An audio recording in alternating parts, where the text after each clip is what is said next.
Today we're going to be taking a look at the best wiring options for your 2011 Mazda CX-9. So here we're going to have the Curt wiring harness, and in the middle is going to be the Tekonsha, and then finally over here we're going to have the Hopkins. Now the way we're going to mount our converter box in our vehicle is going to differ from each kit. Now with our Curt here, they do provide us with some double-sided foam tape, so we're going to need to find a flat surface that we can mount this to. The Tekonsha also provides us with some double-sided foam tape, but we also have the option of having this tab right here. We can either zip tie it or take a self-tapping screw and firmly secure it to a flat area. The Hopkins does not provide us with any double-sided tape, but there is holes on each side of our converter box, so we can zip tie it to a flat surface as well.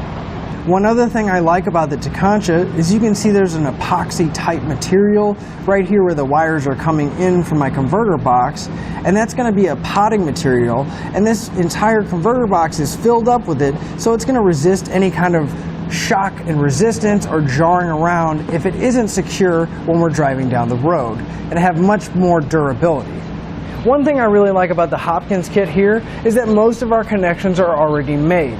Yes, we are still going to have to plug in our connectors, but our butt connectors are pre-installed on our charge wire, as well as the fuse holder, and the fuse is already in place as well.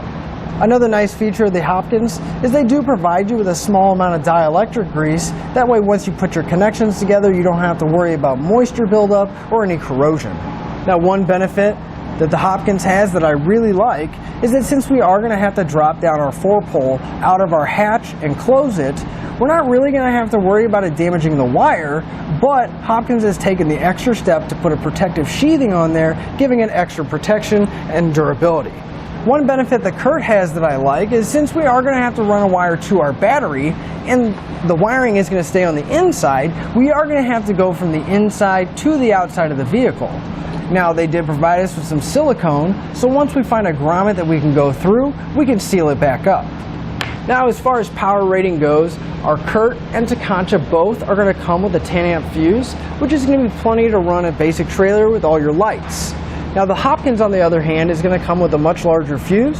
It's going to have a 20 amp fuse in there, so if you have a lot of lights on your trailer, I think this would be a good choice because it will be able to handle that.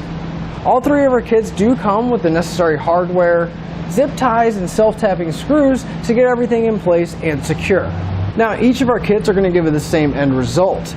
We're going to get a 4-pole flat trailer connector, and they're all going to stay inside the vehicle. So when we're not towing it, we can go ahead and lift up our spare tire compartment and we can store it in there. Now each one of our kits are going to install relatively the same, and it's going to be pretty straightforward.